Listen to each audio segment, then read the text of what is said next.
As duas pessoas se sentam em duas cadeiras centralizadas no centro do palco, ao redor de uma mesinha que carrega 2 copos de água. Da esquerda para a direita, a primeira pessoa sentada é Maria Paula Dallari, uma mulher branca de cabelos lisos, curtos, de tom escuro.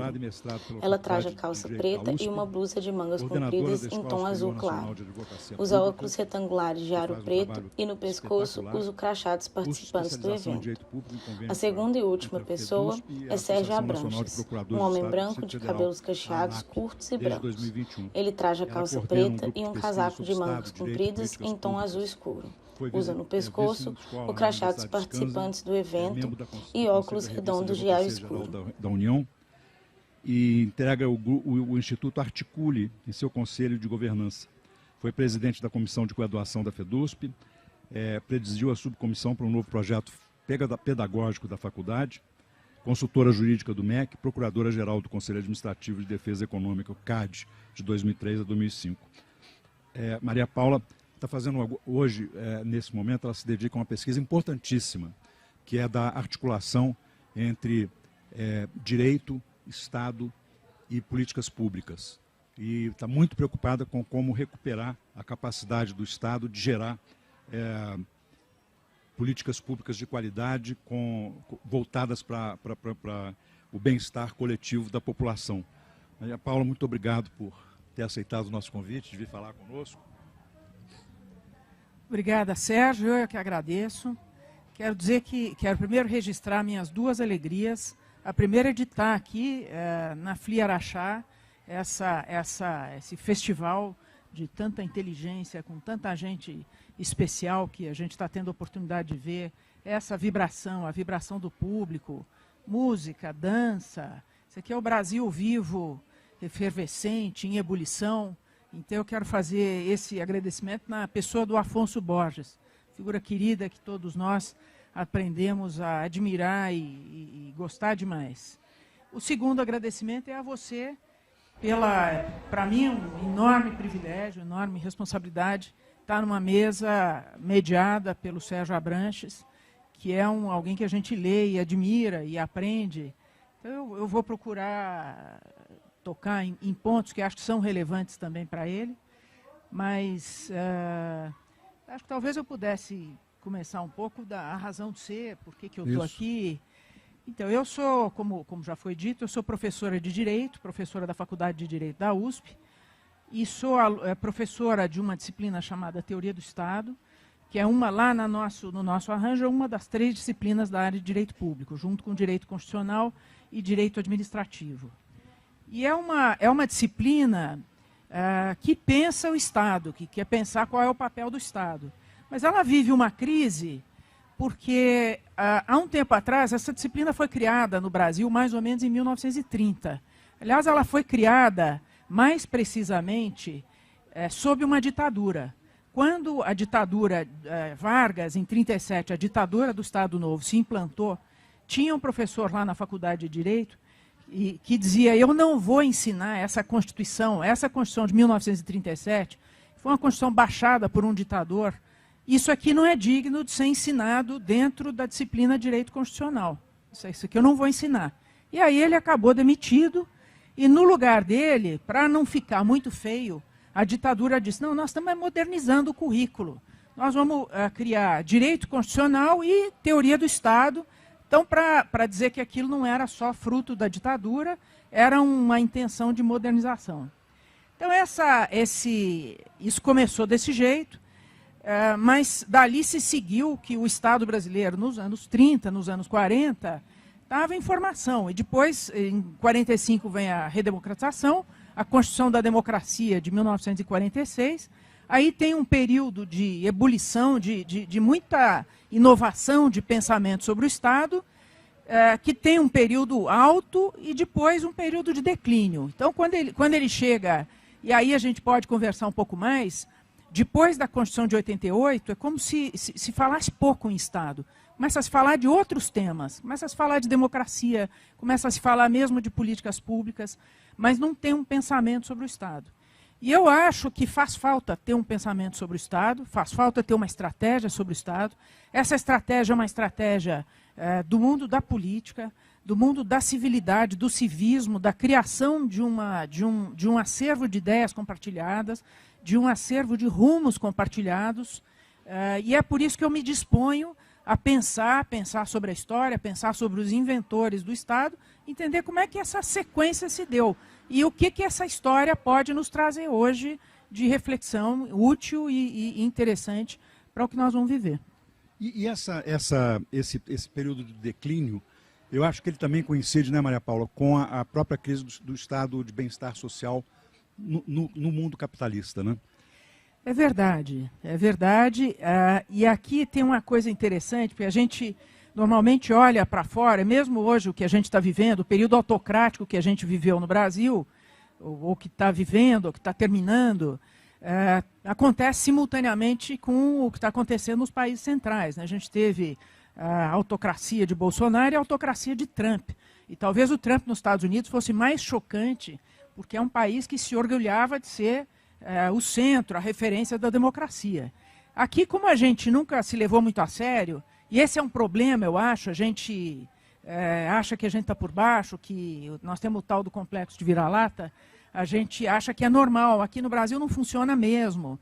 Mas, pensando no estado de bem-estar, o estado de bem-estar é uma grande referência na Constituição de 88, é alguma coisa que o Brasil segue perseguindo, né? Tem quem discuta se a gente já chegou a montar um estado de bem-estar, mas tem muita gente, muitos estudiosos, que entendem que sim, com as nossas características, mas a gente tem um avanço no Estado social, e acho que depois da Constituição de 88, a gente pode dizer isso.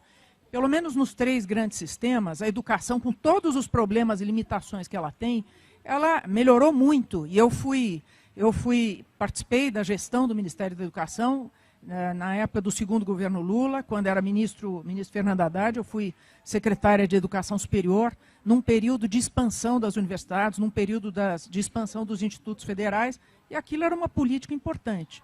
Ao mesmo tempo, a política de saúde se estruturou, a política de assistência social se estruturou, então a gente pode ter, acho que a gente pode falar que a gente tem um Estado social como ponto de partida, para ser desenvolvido, para ser estruturado, para ser melhorado. Só que ele não é idêntico ao que aconteceu na Europa. Na Europa, eu acho que tem um aprendizado importante, que é o grande desenvolvimento do estado de bem-estar.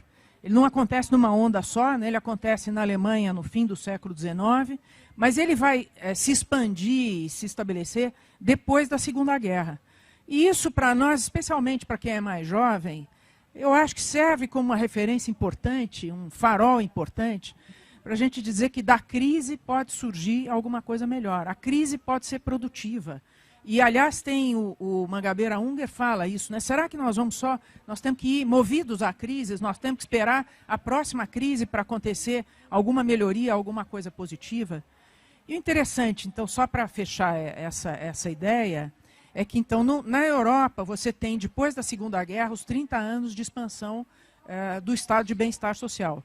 Depois, nos anos 70 e nos anos 80, aquilo começa a entrar em crise, porque começa a ter a crise do financiamento, são estados que impõem um custo para o Estado e começam a perder a sua base de sustentação política. No fim da década de 80 e começo da década de 90, vai surgir o neoliberalismo, tendo à frente as figuras da Margaret Thatcher e do Reagan nos Estados Unidos, que vão questionar o chamado grande governo, o Big Government. E a Thatcher vai querer tirar o espaço dos sindicatos, que era a base de sustentação do Estado Social lá.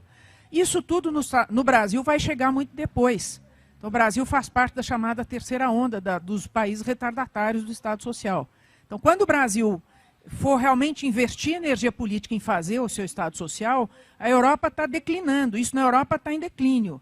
Então, eles estão começando a falar em políticas públicas, e lá, para querer dizer que você não ia mais pensar em políticas necessariamente universais, ia fazer políticas focadas, para menor custo, para atender melhor certos grupos.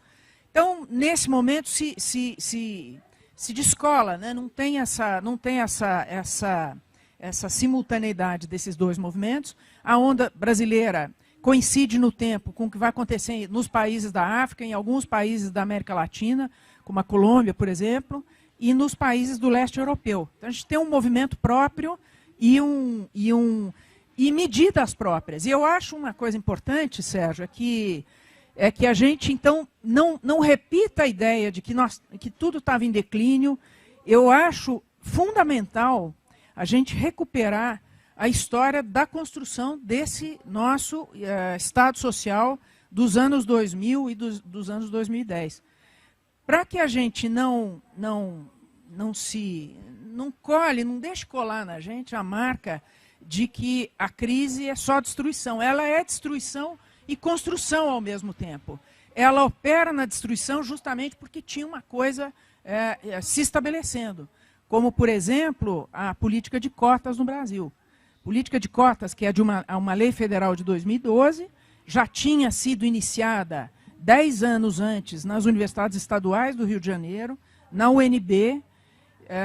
No fim dos anos, em 2009, isso é levado para o Supremo Tribunal Federal. Eu tive a honra de participar da audiência pública, representando o MEC na época, para defender a constitucionalidade das cotas, que era uma coisa contestada, uma coisa questionada. E então, depois, nos anos 2010, vem 2012, a lei aprovada, a lei implantada. Agora, esse ano, vai ser votada a lei que deve renovar, esperamos que renove por mais 10 anos a lei de cotas. Mas isso é um indicativo de que você não tem uma linha uniforme de que a destruição é só destruição. E eu acho, o que eu venho estudando, o que eu venho desenvolvendo, quando penso em políticas públicas, é a gente, primeiro, recuperar essa ideia da construção do Estado, não se deixar tomar pela ideia só da destruição, do desfazimento, do aniquilamento. Tem uma ideia, e que não é só na resistência, né? Você tem uma ideia de construção, de elaboração, de criação de coisas novas, que eu acho que é a ideia importante da gente marcar aqui. Essa coisa é importante. Quando você fala das cotas, né, você tem um artigo, tem um título muito interessante, o artigo é muito interessante, que é perguntando se as cotas precisam de um VAR, né? Mas eu, antes de falar sobre isso, eu queria te propor a seguinte tese. Depois da ruptura do Bolsonaro, eu fui olhar para trás e, na verdade, eu acho que a gente pode dizer que, do ponto de vista das políticas que são centrais para o Estado social brasileiro, houve uma continuidade e uma progressão, né? No governo Fernando Henrique, por exemplo, iniciou o processo de universalização da escola fundamental, né? Ao mesmo tempo, ele faz, na questão ambiental, os 80% de reserva na Amazônia, para quebrar um processo de desmatamento que vinha selvagem. Por outro lado, em algumas agências do Estado, eles já começaram a experimentar com cotas e tinha um programa muito tímido de Bolsa Escola, né? Quando chega e faz a estabilização monetária. Quando chega o Lula, ele faz essa mudança no ensino superior que você falou. O SUS, que tinha na gestão do José Serra, tinha começado a ser operacionalizado, foi expandido, né? Então você tem uma certa linha de continuidade, que é exatamente o que a gente pretende quando a gente chama Estado, né? Quer dizer, a política pública que não diz respeito ao Estado, ela muda de acordo com a conjuntura do governo, mas a política de Estado ela tem que ter uma continuidade, né? E um processo de inovação do qual você trata também. Isso é muito interessante, marcar a continuidade. Hoje a gente tem mais tranquilidade de dizer isso. Na época, nós chegamos a falar que, no fim do governo Fernando Henrique, que era o entulho autoritário. Né, dá saudade daquele entulho autoritário, porque o entulho autoritário hoje é outra coisa. O entulho autoritário hoje é armamento, a população armada. É uma polarização que, como você dizia ontem, tornou muito difícil a condição do diálogo. Eu acho que essa memória é importante resgatar, porque você falava ontem de procurar o político calmo, né? Superar a polarização. E a superação da polarização, ela tem que ser feita com o resgate dessa memória. Aí duas coisas para marcar.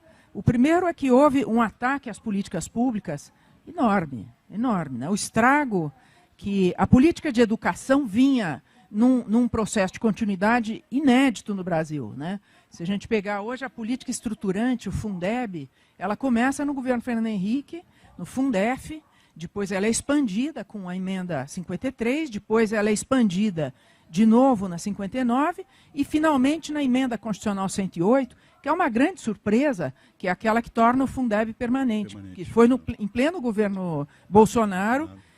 Por quê? Porque o Bolsonaro ele deixou o tempo passar e ia expirar a vigência do Fundeb, e todo mundo estava achando que isso ia expirar e ia ser o colapso do arranjo federativo da educação brasileira, que que teve um grande avanço.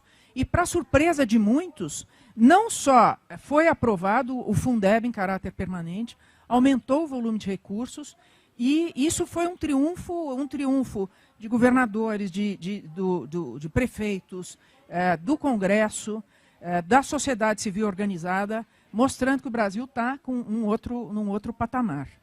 Mas eu acho que é interessante a gente pensar nesse exemplo, porque eu acho que é interessante dialogar, inclusive, com perguntas e com questões que vieram ontem. Ontem foi feita uma questão muito, eu acho que central, e com a qual eu gostaria de dialogar, que perguntava o seguinte: como é que eu vou pensar em concertação, como é que eu vou pensar em diálogo, em polarização, num contexto de polarização, como é que eu vou dialogar com gente que não quer dialogar, com gente que só quer agredir, que só quer atacar? Porque se foi verdade que aconteceram essas coisas positivas em relação à educação, quer dizer, ela já estava razoavelmente estruturada e não foi inteiramente desmantelada, nós não podemos esquecer que teve muita gente, muita criança muito prejudicada pela pandemia, que não teve amparo nenhum, que está aí, quem estava se alfabetizando e não teve maior apoio, está aí correndo atrás agora. E o prejuízo não tem medida, não tem reparo. Então aconteceu isso. Como é que eu vou sentar para dialogar com alguém que fez esse tipo de coisa? Com alguém que chegou na saúde e disse: não, toma kit Covid, que era uma mentira sabida, e isso virou política de saúde. Como é que eu posso pensar em fazer aquilo que você também falava ontem, parar de olhar para frente, pensar em olhar um outro Estado, um Estado renovado, com uma injeção de democracia renovada, como foi falado hoje aqui também no belíssimo diálogo entre o Jamil Chad e a Juliana Monteiro, e ela contava um caso interessante. Ela disse que ela tinha participado de um encontro com bolsonaristas, e eu acho que ela postou a ideia de que ela ficou grata porque uma pessoa ajudou ela com o problema do carro. E todo mundo cancelou ela, dizendo: como que você está elogiando uma pessoa bolsonarista que pensa diferente de você só porque ela te ajudou com o problema do seu carro? Então, esse é um problema para a gente ter em mente hoje, se a gente quer pensar um Estado, pensar no Estado e na reconstrução da nossa democracia, que é uma preocupação que todo mundo tem. Se, por um lado, a gente tem essa base que eu estou dizendo, quer dizer, nós temos que abandonando a marca e o trauma que a pandemia, que o período da autocracia deixou na gente, no sentido de a gente ter só resistência. E eu acho que a saída, nós temos que começar a preencher um vazio de propostas e de ideias que não vão mais ser feitas como resposta e como reação àquele movimento autoritário e autocrático, que são a geração de novas propostas e de novas ações do Estado. Uma delas, a gente falava mais cedo, é a política de meio ambiente. Política de meio ambiente, hoje não é uma questão de escolha, hoje não é uma questão, é uma questão de sobrevivência. Mas ela, aparentemente, não é recebida como tal. Né? Não sei o que a gente está esperando para assumir nós protagonismo, liderança, que é uma coisa que já aconteceu em algumas políticas. Né? O que eu acho que acontece na educação é que, em toda essa baixa, no meio daquela crise política, no meio daquele ataque à democracia, você já tinha uma percepção, em vários setores da sociedade, como tem hoje, que a educação é uma coisa inadiável. Ela é uma condição de civilidade, é uma condição de cidadania e é uma condição de melhoria econômica. O Brasil não vai sair... Quer dizer, se você quer ter produtividade, quer ter competitividade internacional, quer atrair as melhores indústrias, quer preencher os empregos que existem na área de tecnologia de informação, você precisa ter educação, e a educação para valer, para valer, que é uma coisa que os Estados Unidos fez em 1900. Nós estamos chegando muito atrasados, mas nós não podemos perder nem mais um dia. Então, para essa política já tem consciência. E para outras políticas, não só a gente não tem consciência, como eu acho que às vezes a gente repete sem perceber um discurso que um pouco culpa o Estado, que culpa eles, que culpa os vazios, mas como se o Estado, como se nós não pudéssemos ser os líderes do Estado, se nós não pudéssemos nos enxergar dessa maneira. Então, eu acho que tem um problema que é o mais emblemático para mim, talvez tão emblemático quanto do meio ambiente, mas do Brasil, é o problema da segurança pública. Porque a segurança pública, se a gente pensar no Estado, é o primeiro tipo de Estado que surge, quando surge o Estado moderno, depois das revoluções burguesas, o Estado não fazia indústria, não fazia, ou não era da mentalidade, não era da filosofia, não era da ideologia do Estado, ele intervia na economia. A ideologia do Estado era a ideologia do Estado liberal. O Estado devia garantir a liberdade das pessoas para que elas fizessem o que quisessem da sua liberdade. Mas a primeira garantia era a garantia da segurança. Hoje nós não temos nem essa segurança. E no Estado que a gente vive, a segurança é como já foi muito falado aqui, ela é o primeiro fator de divisão racial. Ela é a primeira, ela é uma divisão, ela é um divisor de águas na sociedade para dizer, olha, tem acesso, um pouco de acesso à segurança, a camada mais alta tem. A outra camada, não só ela não tem acesso nenhum à segurança, como a segurança é um instrumento para subjugá-la, é um instrumento a serviço do racismo, um instrumento a serviço da subserviência de uma parte da sociedade. E para minha surpresa, uma coisa que eu tenho pensado eu acho intrigante, é como o campo progressista não pensa em segurança pública, não tem resposta para a segurança pública, e ele acha que não é um tema para ele. Aliás, recentemente eu ouvi, era um encontro de tribunais de contas, e tinha gente que tinha vindo de partidos ditos progressistas, eles diziam, não, polícia não é problema para mim, segurança não é um assunto para nós. E eu acho que é o contrário, se a gente quer pensar no Estado contemporâneo, segurança é um problema para nós, porque antirracismo é um problema para nós. E antirracismo está na educação, mas está muito na segurança pública, porque ela é um instrumento poderoso a serviço do racismo. Inclusive, você fala uma coisa interessante num dos seus artigos, que é exatamente como que a gente deve pensar a segurança depois dos atos de 8 de janeiro, né? Quer dizer, depois da violenta invasão e destruição das sedes dos 3 poderes, fica patente que a gente precisa de uma outra perspectiva para a segurança pública, né? Isso, porque e também ontem foi dito isso, olha, se eu tenho alguém da extrema-direita que quer ir na base da pancada, nós só podemos responder na base da pancada. Uma vez eu estava num grupo de WhatsApp, um grupo ali da USP, e tinha muita gente com esse pensamento, dizendo, olha, tem gente que não tem conversa, porque eles não são democratas, nós temos que ir para o pau, né? É responder no tapa E eu acho que é o contrário. Se a gente responder na mesma linguagem, se a gente responder na mesma linguagem da violência, primeiro nós vamos perder o nosso lugar de legitimidade. Nosso caminho é pela construção das instituições, é pela construção do Estado, é por retomar, e eu até num certo momento na preparação dessa fala, a minha ideia era retomar o discurso o pensamento do Rui Barbosa, que é uma figura importante, cujo centenário está sendo comemorado esse ano, né, centenário da morte do Rui Barbosa, em 1923, e ele era uma figura que se notabilizou por ser um construtor de instituições, sob a democracia. E é uma coisa interessante, porque trazer essa figura, e eu tinha pensado em trazer a figura do Rui Barbosa, em diálogo com a figura do Oliveira Viana.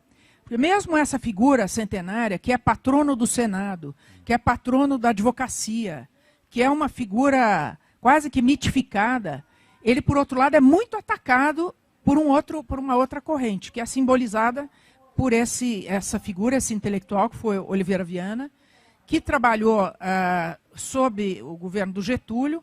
Ele até não teve cargos públicos muito notáveis. O Oliveira Viana, ele chegou a ser convidado para ser ministro do Supremo Tribunal Federal, não aceitou. Ele foi conselheiro do Tribunal de Contas, que é um órgão, diga-se de passagem, que foi criado pelo Rui Barbosa. ele foi membro da Academia Brasileira de Letras, que foi uma instituição também criada pelo Rui Barbosa e presidida pelo Rui Barbosa. Quer dizer, então, o Rui Barbosa era tido como um liberal, como alguém que não conhecia o país de verdade. E aí, em cima disso, eu acho que se criou, e eu acho que é importante recuperar esse diálogo, para dizer, primeiro, a polarização não surge agora. Ela já teve momentos na história do Brasil e de uma polarização que também não era conciliável. Né? Veja, uma figura notável como a Rui Barbosa, que teve uma presença, além da criação dessas instituições, ele teve uma presença, por exemplo, no funcionamento do Supremo Tribunal Federal logo no começo da sua existência. E traça uma linha que é importante na magistratura do Brasil até hoje. Por exemplo, ele participou ativamente da elaboração da primeira Constituição Brasileira, republicana, de 1891, e lá ele colocou uma garantia que era a garantia do habeas corpus. Hoje a gente conhece o habeas corpus como uma garantia ligada ao direito de ir e vir. Mas naquela época, e ele conhecia isso muito bem, acho que ele participou da redação desse dispositivo, era um remédio contra o abuso de autoridade no Brasil. E não só ele colocou isso na Constituição, como ele levou muitas vezes, como advogado, no Supremo, perante o Supremo, ele exigiu o cumprimento daquela garantia, a ponto de incomodar os poderosos. Ele foi sempre alguém que incomodou muito os poderosos. Então, a única emenda que essa Constituição teve, em 1926, foi para limitar o exercício dessa garantia. Quer dizer, não, agora habeas corpus, a partir de agora, é só para direito de locomoção. Porque aquilo estava incomodando. Então, o Rui Barbosa é uma figura que incomodou porque ele exercia aquilo que estava previsto em termos de direitos na Constituição. E outra coisa que mostra que ele foi um incômodo, mas ele era uma pessoa que incomodou e que era um incompreendido, na minha leitura. Eu acho surpreendente ele ser criticado como alguém idealista, alguém que tinha copiado a Constituição dos Estados Unidos e achava que o Brasil era Estados Unidos e que a democracia havia, assim, num estalar de dedos por conta dessa influência. Eu acho que essa crítica é injusta, porque entre as várias desafios que ele aceitou, ele foi candidato a presidente por 2 vezes. E contra o establishment, que era formado pelos paulistas, os meus conterrâneos, que não tinha para ninguém. Eles iam, discutiam a portas fechadas, quem ia ser o candidato, sacramentava, e a eleição acontecia a partir daí. E o Rui Barbosa desafia essa ordem, faz a chamada campanha civilista em 1909, 1910, perde, mas ele perde depois de ter gastado muita sola de sapato. Ele saiu pelo Brasil, fez a campanha para dizer, olha, eleição para presidente é uma coisa que diz respeito a todo mundo. Vamos participar, vocês podem opinar. E 10 anos depois ele participa de uma outra campanha, em 1919, quando aí a surpresa maior ainda, porque ele perde para o Epitácio Pessoa, que era um candidato que nem estava no Brasil, nem sequer estava no Brasil, e ele perde porque a regra era feita para isso, já era um jogo totalmente de cartas marcadas. Então ele participa da eleição para dizer que aquilo era um jogo de cartas marcadas e que ele ia desafiar, ele ia participar de qualquer maneira. E na primeira eleição dele, foi uma das poucas vezes em que o candidato vitorioso não foi vitorioso com 90% dos votos. É verdade. Ele teve uma divisão, foi muito mais apertado, embora vitorioso, né? Exatamente porque ele conseguiu, com a campanha civilista, conquistar muita gente, né? Exatamente. Eu acho que então, nesse sentido, é uma coisa para a gente lembrar. A história do Brasil é cheia de idas e vindas, e essa é uma contestação, e ela deixa o seguinte resultado. Não sei se você sabe que a magistratura brasileira, quando ela é comparada à latino-americana, ela é considerada uma magistratura mais independente, mais capaz de se separar. A magistratura, em geral, na América Latina, ela é muito influenciada pelos partidos, pelo jogo político partidário, que não acontece aqui no Brasil. Então, e a diplomacia brasileira também tem esse tipo de reconhecimento. É uma diplomacia altiva, independente, capaz de traçar a sua própria política.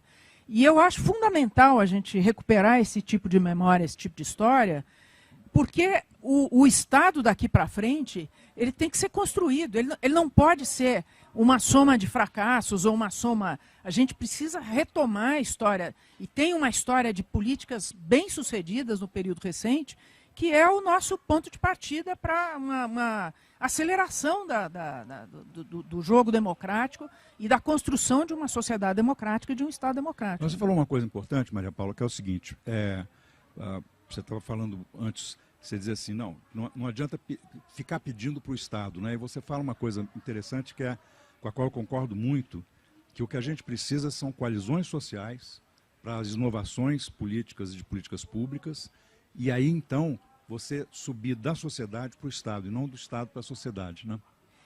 Essa ideia é interessante. Eu quero recuperar uma pergunta que foi feita numa mesa de ontem, eu acho que até na sua mesa, que era sobre a movimentação da sociedade, a mobilização da sociedade. E aí eu me lembro do período, eu me formei no último ano de vigência da Constituição Antiga, né? E era um discurso, a Constituinte, e a Constituição que hoje a gente louva, ela não foi uma coisa dada, tinha muita resistência, inclusive no campo progressista, por esse receio da cultura liberal, dizendo, isso aí vai ser Constituição, uma folha de papel, vai ficar na folha de papel, nada não vai ter avanço nenhum, nós vamos perder tempo e nós vamos enganar a população. E houve todo um trabalho de um outro campo do progressismo, e o meu pai participou muito, meu pai era Dalmo Dallari, que morreu no ano passado, e ele foi até era chamado de caixeiro viajante da Constituinte. Ele não só acreditava na Constituinte, como ele saiu viajando pelo Brasil, tinha muito convite, e ia convencendo as pessoas de que aquilo era um momento, uma oportunidade, e ele falava muito nessa época na mobilização, formação de associação de bairro, gente de igreja, né, que foi quando começou o processo de redemocratização do Brasil, foi muito feito na base dessas células. Eu acho que hoje essa memória precisa ser resgatada, mas nós não podemos esquecer que a gente teve um período de democracia muito vigoroso. E tem um problema que é do funcionamento da democracia. Nós tivemos um jogo partidário, alternância partidária, isso não é pouca coisa, né? Um partido que concorre, perde as eleições e ele diz, eu vou me preparar para as próximas. Então isso até 2016 vigorou. E o trem começou a descarrilhar quando a parte das forças políticas começou a duvidar que esse fosse o caminho, né? Começou a achar que tinha atalhos por aí. Tem um problema para isso, que é a nossa regra partidária, a nossa regra eleitoral, é muito ruim, né? Nós estamos falando, o Estado renovado no Brasil, ele tem que incorporar, ele tem que ser um Estado antirracista, ele tem que ser um Estado da promoção, ele tem que ser um Estado da sociedade e do ambiente. Agora, como é que a gente faz isso se a representação ela é tão deformada? Nós temos mais de metade da população de mulheres e mais da metade da população é de negros e negras. E nós temos uma representação de mulheres de 18% e de negros e negras que não chega a 25%. Então é óbvio que tem uma coisa muito errada aí. E eu não acredito que nós vamos dar uma virada de mesa e fazer uma nova regra. Eu acho que a experiência que a gente tem no Brasil é incremental. Essas melhorias, a gente não pode correr o risco de perder os avanços que já foram feitos. Então, só para dar um exemplo e a gente fechar esse ponto, como é que a gente faz? Eu acho que a gente teve, por exemplo, as regras assegurando o financiamento para candidaturas de mulheres e candidaturas de negros. Aparentemente isso foi pouco, porque é muito fraudável, e depois os próprios deputados, eles patrocinam anistias, né? Eles fizeram uma anistia por emenda constitucional, emenda 117, e está aí tramitando uma outra emenda, que é uma vergonha, que é a PEC 23, a PEC 9 de 23, que vai fazer, ela vai pegar aquela anistia e esticar um pouco mais para anistiar de novo quem descumpriu a regra. Então, nós não podemos aceitar descumprimento das regras que foram feitas para fortalecer a democracia. Aqui precisa ter uma grita geral. E voltar, e aí você sabe, estudou isso melhor, eu aprendi isso com você nos seus trabalhos e tudo, que é a organização dos partidos, o funcionamento dos partidos no Congresso. Esse é um problema para a sociedade civil. Eu volto quando a gente fez a reforma do currículo lá na Faculdade de Direito da USP. Uma das perguntas que se fazia é como é que a regra eleitoral, uma coisa tão importante, e ela parece que é um tema para especialista, parece que ela não é um problema nosso, é uma coisa ali que ficou uma regra tão complicada que ninguém entende, vamos deixar aí meia dúzia de advogados, vamos deixar o TCE decidir como é que funciona. E eu acho que não, esse é um problema para a gente pensar. Sem querer refazer do zero, porque o perigo de refazer do zero é a coisa piorar muito, mas dá um passo muito importante. A representatividade das mulheres é uma coisa chave, fundamental, e representatividade de negros, negras, indígenas é uma coisa fundamental. O Congresso precisa espelhar o que é a sociedade brasileira para valer. Mas você sabe que é interessante você falar isso, porque eu estava percebendo recentemente, se a gente olha, houve uma diferença notável na propaganda partidária de antes para agora. Com a proibição da coligação proporcional, os partidos passaram a ter que buscar realmente voto por conta própria, né? Não pode pegar carona. Então estão todos eles fazendo programas, dizendo que eles são muito bons, mas basicamente querendo filiação, eles estão querendo enraizamento.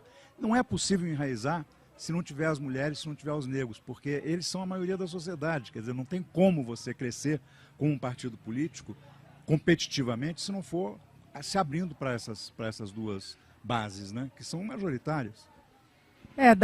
Tem muitas ideias por aí. Uma das coisas para a gente olhar, e que é um dos caminhos para o antirracismo, quer dizer, todas as vias, acho que a gente precisa explorar, a educação, participação no mundo do trabalho, mas a participação eleitoral, ela é tão crucial, ela é tão chave, que se a gente olhar para os Estados Unidos, ela foi a grande política que o Trump usou, inclusive depois da derrota eleitoral dele. Ele está indo estado por estado para sabotar e para desfazer todos os avanços e todas as garantias do voto dos negros lá. Então, lá não é voto obrigatório, não é em feriado. Então, às vezes a pessoa tem dificuldade de transporte, tem dificuldade porque não pode sair do trabalho. Então, eles vinham implantando, até enquanto ainda vigia essa convivência partidária, implantando uma série de pequenas medidas para garantir para todo o eleitorado o acesso a voto, né? Voto nas igrejas, voto antecipado, voto por correio. E a política dos trumpistas e republicanos foi criar dificuldade para cada um desses pontos. Não pode votar em igreja, não pode votar, se chegar depois o voto não contabiliza, para ir minando por aí. O que mostra que tem uma política muito central e muito importante que é por aí. Então talvez seja o caso da gente lutar para ter lista e parar de ter esse sistema de financiamento que é tão fraudável, né? E frauda primeiro, anistia depois. Aí, daí 2 anos, frauda de novo, anistia depois. Isso não pode mais acontecer. Então, talvez esse seja uma briga. Criar a lista e a lista alternada. Homens e mulheres, a lista fechada, e aí não tem espaço para manobra. Tem uma coisa que se diz. Primeiro, o Brasil vai passar por um ciclo, vai viver o fim de um ciclo político, que vai coincidir, o Jair Nicolau é que fala isso, ele fala, não mexam nas regras de eleição e partido até que se complete o ciclo instalado com a emenda 97. Né? Até a gente ver todos os efeitos da proibição das coligações nas eleições proporcionais, porque vai diminuir o número de partidos, já diminuiu, e vai mudar um pouco a dinâmica de funcionamento. Mas a gente tem que cuidar da nossa democracia, ela tem que se revigorar. E essa acho que é uma agenda central, para a gente não se perder em muitas agendas menores e que trabalham com a ideia de que o Estado é o outro, de que o Estado é alguém que me oprime e que eu preciso me defender como só da opressão. Eu acho que a gente tem que virar a chave e dizer, se é que me permitem parafrasear o que a UNE falava, né? A UNE somos nós, nossa força e nossa voz, é o Estado social somos nós. Nossa força e nossa voz. Nós temos que ter protagonismo, assumir, e acho que é o jeito, a gente falava do Bolsonaro, o anti-bolsonarismo nas políticas de segurança, porque foi uma deturpação, uma coisa inaceitável que acontece, por exemplo, com o uso da Polícia Rodoviária Federal para o risco de distorcer os resultados eleitorais. isso não pode acontecer. Então, isso vai ser feito pelos mecanismos punitivos, a atuação das corregedorias, etc., mas também por uma consciência nossa de que um órgão de segurança existe para defender a segurança dos cidadãos. Então, nós não podemos só falar a segurança deles, tem que preencher esse vazio com uma coisa nova, para ser construída a partir daquilo que a gente aprendeu a fazer do período democrático, que não foi pouca coisa. Eu concordo muito com o Jairo, que, de fato, quer dizer, a gente tem uma certa impaciência, né? A gente quer que faz a lei dá resultado imediatamente. Mas, na verdade, quando você muda a legislação eleitoral, você precisa de 2 ou 3 ciclos eleitorais para ela amadurecer e produzir todos os seus resultados. Enquanto isso, a coisa mais importante é isso que você falou, quer dizer, a gente precisa de valorizar o voto que a gente dá. A gente tem que olhar para quem que a gente está votando, porque o voto nos vacina contra os Bolsonaros. É a única forma de você se vacinar contra os Bolsonaros, né? Eu vou perguntar agora se alguém quer fazer pergunta. Nós estamos com 5 minutos, aí podemos fazer algumas perguntas aqui da plateia. Por favor.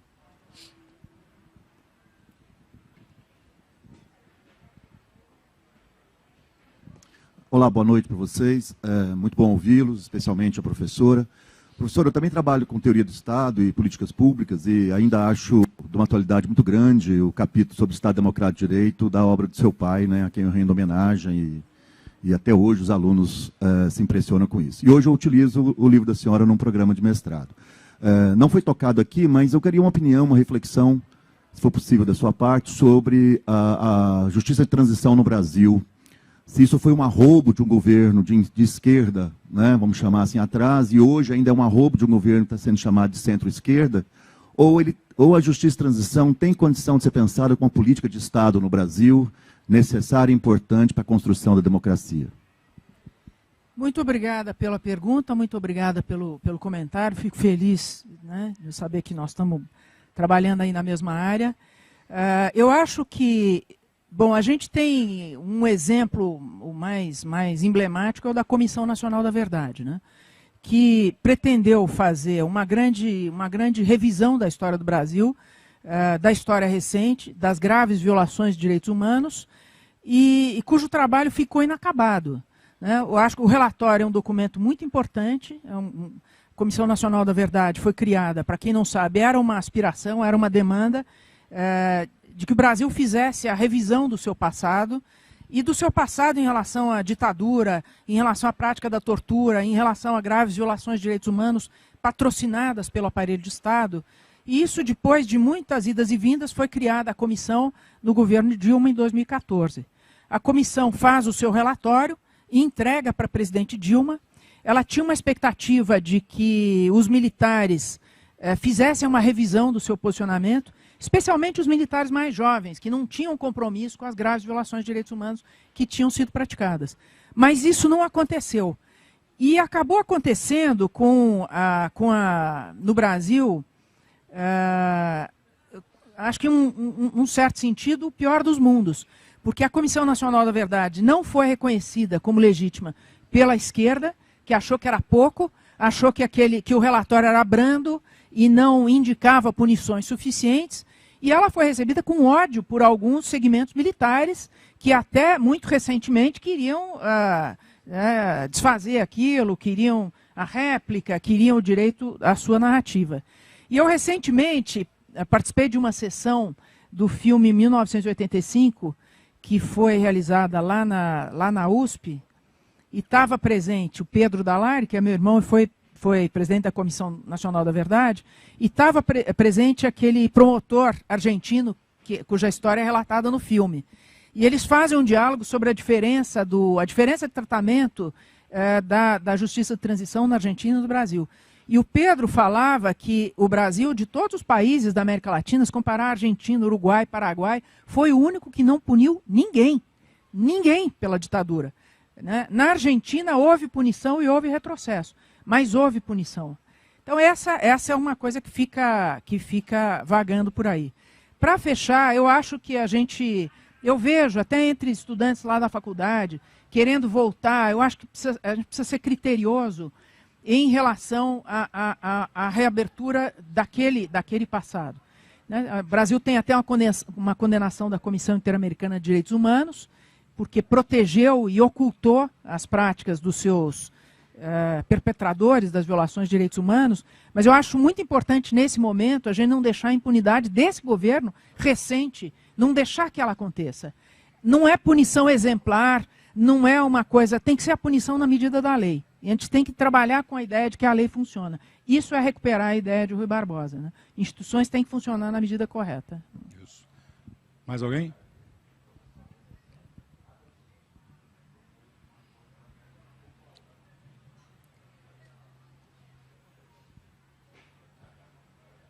Então, eu vou fazer uma última pergunta. Nós estamos no finalzinho do nosso tempo. Mas a gente conversava antes, Maria Paula, e conversávamos sobre esse Conselho Federativo que está prestes a ser aprovado, né? Foi aprovado na Câmara dos Deputados e agora está indo para o Senado. É a reforma tributária, mas é uma reforma tributária que tem um outro tipo de perspectiva de governança, né, de uma parte importante do Estado, que é a política fiscal.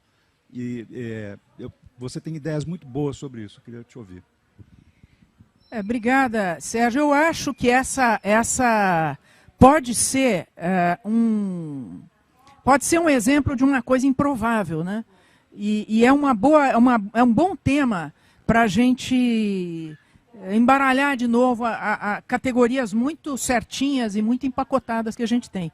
Essa reforma tudo nela era improvável, né? Uma reforma que vem sendo tentada há 30 anos. O sistema tributário brasileiro é notoriamente ruim. Teve um autor que escreveu nos anos 70 que chamou de manicômio tributário. Era tudo, não é agora, né? Sempre foi muito ruim e foi ficando pior. E aí depois da Constituição teve a guerra tributária, a guerra fiscal. E aí passou por vários governos e não era para sair. E os setores que vão perder, porque vão perder serviços, talvez o agro, eram contra. Mas aí, surpreendentemente, tem uma convergência, uma confluência de interesses e foi aprovada em 2 turnos na Câmara e vai ao Senado uma emenda que todo mundo acha que vai melhorar. Uns acham que vai melhorar mais, outros acham que vai melhorar menos. E acho que ela é um bom exemplo, primeiro, de que pode ter coalizão de forças, pode ter concertação em coisas e com aliados totalmente improváveis, né? Parte da esquerda, parte da direita, porque tem uma pauta, porque isso é realmente considerado como uma agenda de interesse de vários segmentos, porque ela tem uma coisa que eu acho importante, era um assunto muito complexo, mas que vinha sendo pensado, discutido, na ponta do lápis, faz muitos anos que foi criado aquele CECIF, né? O Bernard Api, que tinha sido secretário de governo, no primeiro governo Lula, depois ele segue trabalhando como técnico, tem muita gente da Receita Federal estudando, passa 10 anos estudando esse assunto. Então não é que veio agora, foi uma conjunção dos astros. Foi estudando, foi discutindo, foi se buscando solução. Então essa emenda, ela tem várias coisas, ela tem várias inovações. Ela tem uma regra de transição, a primeira regra de transição mais importante dura 10 anos. Nós vamos passar um ano só para saber um ano para saber exatamente quanto que se arrecada nos impostos. Hoje não dá para fazer. É uma conta que ninguém se arrisca a fazer, porque ninguém sabe quanto que a gente paga de imposto. Então nós vamos passar um ano na transição para saber, para calcular e depois para poder saber exatamente quem vai perder. E uma coisa fundamental é essa criação desse conselho federativo, que ele vai ter 27 mais 27 membros, ele vai ter 54 membros, 27 representando os estados e 27 representando os municípios. E essa composição é uma composição diferente, que foi a grita que o governador de São Paulo liderou, para dizer, nós não podemos ser tratados de maneira igual, porque é uma federação muito heterogênea. E se achou uma regra para respeitar essa heterogeneidade. Se vai funcionar é uma coisa que a gente não sabe exatamente. Mas eu acho, primeiro, que ela só foi possível por causa da experiência que o Brasil já teve, que foi positiva, com o SUS, por exemplo. O SUS tem uma parte do sucesso dele, para a gente não dizer que tudo é uma maravilha, o SUS, desde o tempo do Adib Jatene, todo mundo sabia que era um sistema muito bom, que tinha um potencial muito bom, mas que foi sendo desfinanciado. Falta dinheiro para fazer tudo que o SUS faz. Se a gente quer que ele seja realmente democrático, ele precisa ser financiado com mais justiça, especialmente para os municípios. Mas, fechado esse parênteses, ele veio avançando e ele resistiu na pandemia porque ele tinha um acordo federativo. Quer dizer, lembram-se que quando deu a louca no Ministério da Saúde e todo mundo começou a falar de kit Covid, quem ia falar em defesa do SUS era o presidente, era um cara que chamava Lula, né? Acho que era Lula, eu não me lembro qual era o sobrenome dele, que era o presidente do Conselho Nacional de Secretários Estaduais de Saúde. Porque eles já estão numa articulação, eles têm tanto hábito de funcionar juntos, que se criou uma confiança entre eles. Existe uma coisa parecida na assistência social, existe uma coisa parecida no campo da educação. Então, a educação, como é que ela fez essa emenda que saiu contra o que o governo federal achava? Que tinha já uma articulação entre estados e municípios, funcionava, tinha uma confiança, eles sabiam para onde as coisas tinham que ir, tinham documentos, regras, temas discutidos, e foi isso que serviu de guia quando a coisa ficou muito feia. Então, eu acho que se não tivesse tido essa experiência, era muito pouco provável que viesse alguém assim, do bolso do colete, e disse, vamos fazer um conselho. É porque tem conselho, porque tem o CONCEFAS, que é o Conselho de Secretários Estaduais de Fazenda, que vinha discutindo, que vinha ponderando. Então, se a confiança no mundo da política for muito arrebentada entre os partidos, e esse foi o grande desserviço, né, dos anos 2016, do que o PSDB fez, acho que foi uma coisa que foi contra a memória que eles tinham, foi quebrar a confiança no mundo da política, que é um valor na democracia. E aí, para fechar aquela ideia de que nós não vamos sentar com a extrema-direita e pedir, vocês sejam bonzinhos, nós vamos sentar com quem tem compromisso com a democracia. E isso está no campo da esquerda, da direita, mas é no campo dos democratas. Os que estão fora desse jogo, mas eles têm que ser isolados, porque eles têm que começar a falar sozinhos.